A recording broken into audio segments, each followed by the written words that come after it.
قرارداد آئی ہے اس واقعے کے حوالے سے، اس کو اگر آپ کی اجازت ہو تو کیونکہ ہم نے نیکسٹ ویک پہ رکھا ہے جس پہ ہم نے لا اینڈ آرڈر پہ ڈبیٹ کرنی ہے، تو اس پر اس کو کلب کر لیں گے، آج اس کو اپروو کر لیں گے، اس پر باقی جو ڈبیٹ ہے وہ پھر اس کے بعد کر لیں گے۔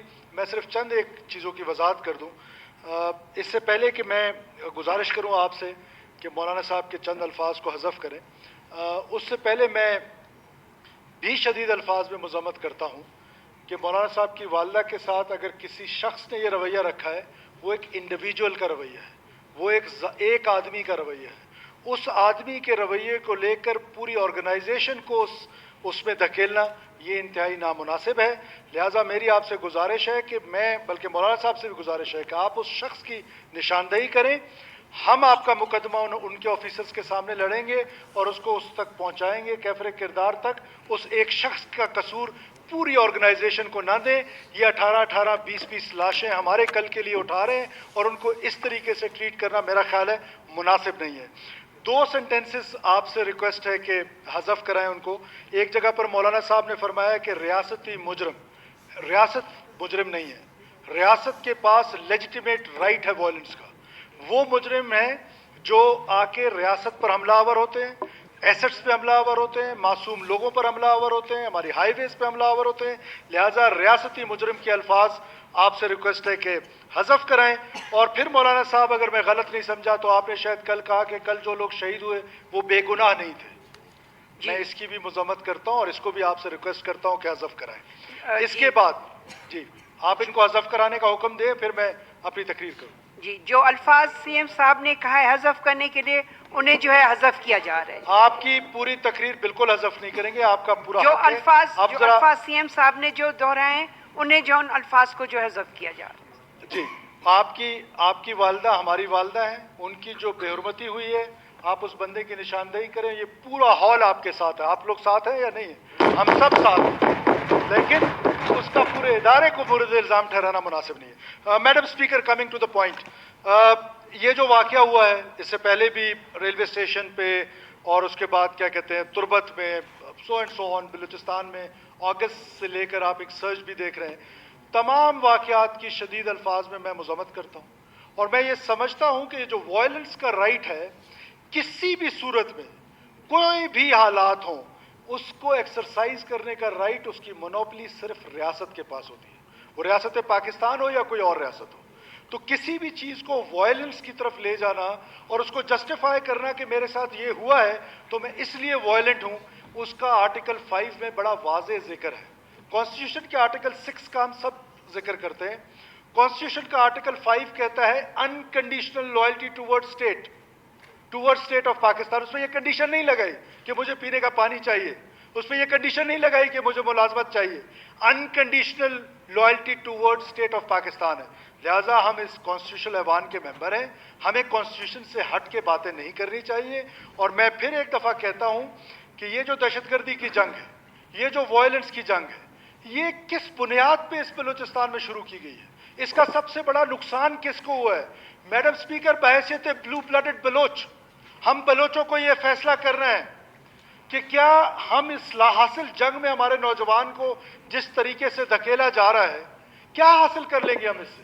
کیا وائلنس سے آپ 200 خودکش حملہ آور پیدا کر لیں؟ کیا وائلنس سے ملک ٹوٹتے ہیں؟ کیا وائلنس سے ریاستیں ٹوٹتی ہیں؟ کیا وائلنس سے یہ مضبوط پاکستان کی ریاست ٹوٹے گی؟ نہیں میڈم اسپیکر، آنسر از نو۔ تو بحیثیت بلوچ ہمیں یہ فیصلہ کرنا پڑے گا۔ آج اگر آپ ڈبیٹ کرتے ہیں تو آج کر لیں، آج نہیں کریں گے تو 30 سال بعد کریں گے، 30 سال بعد نہیں تو 60 سال بعد کریں گے کہ پاکستان ایک حقیقت ہے، اس کو وائلنس کے ذریعے نہیں توڑا جا سکتا ہے۔ اب آپ کے رائٹس کی بات ہے، آپ کے رائٹس اگر کوئی وائلیٹ ہو رہے ہیں، اول تو 18th امینڈمنٹ کے بعد میں نہیں سمجھتا ہوں کہ کچھ ہو رہا ہے، ساری کی ساری ذمہ داری اس آگسٹ ہاؤس پہ ہے، ہم پر ہے، حکومت پر ہے۔ اگر پھر بھی آپ سمجھتے ہیں تو اس سے پہلے جو رائٹس بلوچستان کو ملے ہیں، چاہے 1 یونٹ کا ٹوٹنا ہو، پروونسز کا بننا ہو، 18th امینڈمنٹ ہو، تمام کی تمام پاکستان کے پارلیمنٹ نے آپ کو دیے ہیں۔ آج بھی پاکستان کے پارلیمنٹ سے ہم یہ رائٹس لینے کی کوشش کریں گے۔ آج بھی پاکستان کا یہ سپریم ادارہ جو ہے وہ ہمارے رائٹس دے گا۔ یہ کوئی رائٹس کی جنگ نہیں ہے، یہ کوئی انڈر ڈیولپمنٹ کی جنگ نہیں ہے۔ یہ کمپلیمنٹ ضرور کرتا ہوگا سیپریٹسٹ کو، یہ کمپلیمنٹ کرتا ہوگا وائلنس کو، لیکن اگر آپ مجھے یہ بتائیں کہ مثال لے لیں تربت کی، 2000 میں یہ سو کالڈ انسرجنسی شروع ہوئی جب نواب خیر بخش مری کو گرفتار کیا گیا. 2000 کا تربت اور آج کے تربت میں زمین آسمان کا فرق ہے. کیوں پھر آج تربت میں وائلنس ہے؟ یہ جو ان پیرلل ڈیولپمنٹ ہے یہ کیا صرف بلوچستان کا مسئلہ ہے؟ میڈم سپیکر، یہ پورے پاکستان کا مسئلہ ہے. پورے پاکستان میں یہ پرابلم ہے، بلکہ ورلڈ میں جتنی بھی وہ نیشنز جو ڈیولپنگ نیشنز ہیں وہ آج تک اس مسئلے سے سفر کر رہی ہیں ان پیرلل ڈیولپمنٹ سے. ڈیولپ نیشنز نے صرف اپنا ایک ایسا میکنزم بنایا ہے کہ وہاں پر آپ کو بنیادی سہولتیں ہر جگہ مل جاتی ہیں. اس کے لیے کوشش کی جا سکتی ہے، اس کے لیے پارلیمنٹ کے ذریعے جدوجہد کی جا سکتی ہے، لیکن وائلنس کا ذریعہ بلوچ کو یہ فیصلہ کرنا پڑے گا کہ ایک طرف آپ کی حکومت بلوچستان کی بچیوں کے لیے ہارورڈ اور آکسفورڈ کی دروازے کھول رہے ہیں اور ایک طرف آپ پڑھی لکھی بچیوں کو خودکش جیکٹ پہنا کے جا کے خودکش کرا رہے. تو بحیثیت بلوچ ہمیں یہ فیصلہ کر لینا چاہیے کہ کون بلوچ کی زیادہ خدمت کر رہا ہے، اور بحیثیت بلوچ ہمیں یہ ڈبیٹ بھی ذرا کھل کے کر لینی چاہیے. ہمارے ہمسایہ ملک میں ہماری قوم کے لوگ بستے ہیں، کیا ان کی زبان کو زبان کی حیثیت دی جاتی ہے؟ کیا وہ جو سیکٹ جو ریلیجن پریکٹس کرتے ہیں کیا اس کی آزادی ان کو حاصل ہے؟ اور دوسری طرف ہمارے وہ سٹیٹ جو پچھلے کئی دہائیوں کے ساتھ انسٹیبل ہے، تو کیا بلوچ کا گزارا ممکن ہے؟ تو لہٰذا ہمیں اس آگسٹ ہاؤس کو، اس سپریم ہاؤس کو لیڈ لینی پڑے گی. یہ جو میں ان کیمرہ کہہ رہا ہوں نا، اس کی ایک وجہ ہے میڈم سپیکر. ہم سب خائف ہیں اپنے پولیٹیکل کیپٹل کو لوز کرنے کے لیے. ہم سچ نہیں بولتے ہیں. ہمیں سچ بولنا چاہیے. صرف اس بنیاد پہ سچ نہیں بولنا کہ میرا پولیٹیکل کیپٹل لوز ہوگا. آج پاپولر نیریٹو جو ہے وہ کسی اور کا ہے، تو اگر میرا پاپولر نیریٹو نہیں ہوگا تو میں سچ نہ بولوں تو میرا پولیٹیکل کیپٹل میری ریاست سے زیادہ اہم نہیں ہے. میں اس لیے کہہ رہا ہوں کہ یہ ان کیمرہ ہو تاکہ ہم آڈینس کو خوش کرنے کے لیے یا شام کو فیس بک پہ اپنے سٹیٹس لگانے کے لیے جذباتی تقریریں نہ کرتے پھرے. کہ ہمیں مزہ آ گیا ہے کہ ہم اپنی ریاست کے خلاف تقریر کریں، ریاستی اداروں کے خلاف تقریریں کریں، اس سے ہمیں ہیروئزم ملتی ہے. تو ہمارے لیے ریاست اہم ہے، ہیروئزم اہم نہیں ہے. ان کیمرہ لا اینڈ آرڈر پہ آپ لوگ آئیں، ہمارے ساتھ گفتگو کریں، ڈیٹ اپوزیشن طے کرے، اپنے ممبرز کی حاضری یقینی بنائے، حکومت اپنے ممبرز کی حاضری یقینی بنائے. پورا دن ہم بیٹھنے کو تیار ہیں. کیا یہ ڈسکشن کر لیجئے کہ اس کا حل کیا ہے؟ آئیے ڈسکشن کر لیجئے کہ ڈائگنوسس کیا ہے؟ مذاکرات کی بات اس فورم سے میں 600 دفعہ پہلے کہہ چکا ہوں.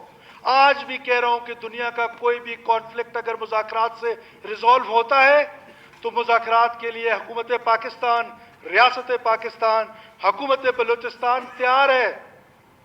لیکن کیا کریں ان لوگوں کا جو وائلنٹ ہیں، جو بندوق کے زور پہ اپنا نظریہ مسلط کرنا چاہتے ہیں، جو بندوق کے زور پر آ کر معصوم مسافروں کو قتل کرتے ہیں. ان کا کوئی سدباب تو کرنا ہے. اور لیڈ کس نے لینی ہے؟ لیڈ اس آگسٹ ہاؤس نے لینی ہے. ہم کب تک خاموش بیٹھے رہیں گے؟ کس خوف سے میڈم سپیکر خاموش ہے؟ موت کے خوف سے؟ پولیٹیکل کیپٹل لوز ہونے کے خوف سے؟ کب تک خوف زدہ رہیں گے؟ زندگی کی حفاظت موت خود کرتی ہے. وہ بی ایل اے کے ہاتھ پہ نہیں ہے، وہ بی آر اے کے ہاتھ پہ نہیں ہے، وہ کسی دہشت گرد تنظیم ٹی ٹی پی کے ہاتھ پہ نہیں ہے. ہمیں سچ بولنا چاہیے کہ اس ریاست کے خلاف جس منظم انداز میں 3 منظم انداز سے میڈم سپیکر ریاست کے خلاف سازش ہو رہی ہے، ریاست کو توڑنے کی کوشش کی جا رہی ہے، کیک کی طرح ہمارے ملک کو کاٹنا چاہتے ہیں. Number 1 violence. اتنی شدید وائلنس کرو، اس پہ نام مسافر کو چھوڑو. کتنے بلوچوں کا قتل ہو رہا ہے مخبری کے نام پہ. کیا گناہ کیا تھا اس کلات کے 80 سالہ بوڑھے نے جس کو گھر کے اندر گھس کے 25 اگست کی رات کو اس کو شہید کیا گیا؟ کیا گناہ کیا اس نوجوان نے جو تربت کی بازار میں جا کے اپنے لیے سبزیاں لے رہے اور مخبر کے نام پہ ڈز کر کے آ کے مار کے چلے جاتے ہیں؟ روزانہ کی بنیاد پر بلوچوں کا قتل عام جاری ہے. تو میڈم سپیکر ہمیں اس آگسٹ ہاؤس کو لیڈ اب لینا پڑے گی. ان ہاؤس آ کے ڈیبیٹ کریں، کھل کے ڈیبیٹ کریں، وے فارورڈ بتائیں. ڈائیلاگ کرنے تیار ہیں. ڈائیلاگ کے لیے کون کر رہا ہے آپ کے ساتھ ڈائیلاگ؟ وہ بندوق کی زور پہ ڈائیلاگ کر رہے ہیں. وہ سوشل منور کے ذریعے بڑے آرام سے کہا جاتا ہے میڈم سپیکر کہ جی یہ تو عام جلسہ کرتے ہیں، بی وائی سی کا خاص طور پہ نام لیا جاتا ہے کہ یہ تو بڑے نہتے لوگ ہیں. یہ نہتے لوگ منہ پہ مول کیوں کرتے ہیں میڈم سپیکر؟ یہ نہتے لوگ جہاں پاکستان کا جھنڈا دیکھتے ہیں اس پاکستان کے جھنڈے کو نیچے اتار کے اس کو ماچس لگاتے ہیں، آگ لگاتے ہیں۔ یہ نہتے لوگ جہاں جاتے ہیں سب سے پہلے اپنا ایک سو کالڈ انڈیپینڈنٹ بلوچستان کا ایک قومی ترانہ بنایا ہوا ہے، وہ سینوں پہ ہاتھ رکھ کے پڑھتے ہیں، پھر آخر میں ایک بلوچی اوتھ لیتے ہیں جس میں وہ کہتے ہیں کہ آزادی تک یہ جدوجہد جاری رہے گی۔ کون سی دنیا کا ایسا ملک ہے جو سیپریٹسٹوں کو اپنے سڑکوں پہ اس طرح برداشت کرتی ہے کہ ان کا جو جی چاہتا ہے وہ آ کے کہہ دیں اور ایک ایڈوکیسی کرے ایک آزاد بلوچستان کی؟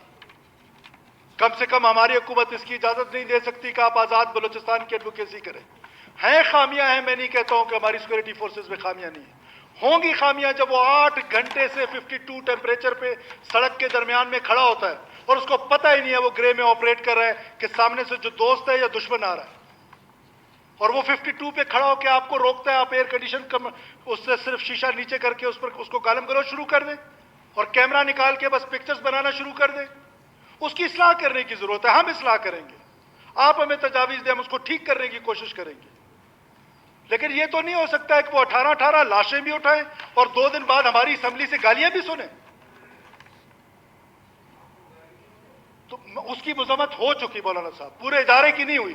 آپ مجھے انٹرپٹ نہ کریں پلیز، ہم نے آپ کی تقریر میں آپ کو انٹرپٹ نہیں کیا مولانا صاحب، آپ کی ہر باتوں پہ سر آپ جو مرضی بولتے رہے، وہ پورا ادارہ نہیں ہے، ایک انڈیویجول کا ایکٹ ہے، اس انڈیویجول کے ایکٹ کو سزا ملنی چاہیے، ہم آپ کے ساتھ ہیں اس میں، لیکن یہ نہیں ہو سکتا کہ وہ 18 لاشیں اٹھائے اور اگلے دن آپ سب کو گالیاں دیتے پھرے۔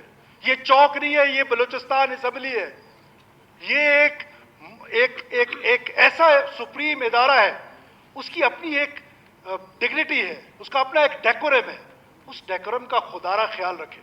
چوکوں پہ تقریریں، جلسوں میں تقریریں ڈیفرنٹ ہوتی ہیں، اسمبلی کے اندر تقریریں ڈیفرنٹ ہوتی ہیں، آپ اس ڈیکورم کا خیال رکھیں۔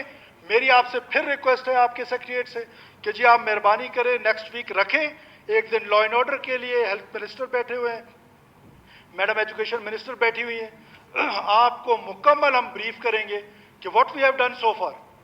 یہ آپ کا حق ہے، یہ بلوچستان کے لوگوں کا حق ہے۔ میں صرف لا اینڈ آرڈر والے کو بھی میں ان کیمرہ نہیں کرنا چاہتا ہوں، لیکن میں اس کو ان کیمرہ اس لیے کر رہا ہوں تاکہ ہم اس پہ ڈبیٹ کھل کے کر سکیں۔ بہت خطرناک صورتحال اختیار کر چکی ہے اس ٹائم بلوچستان کی سیکورٹی سچویشن۔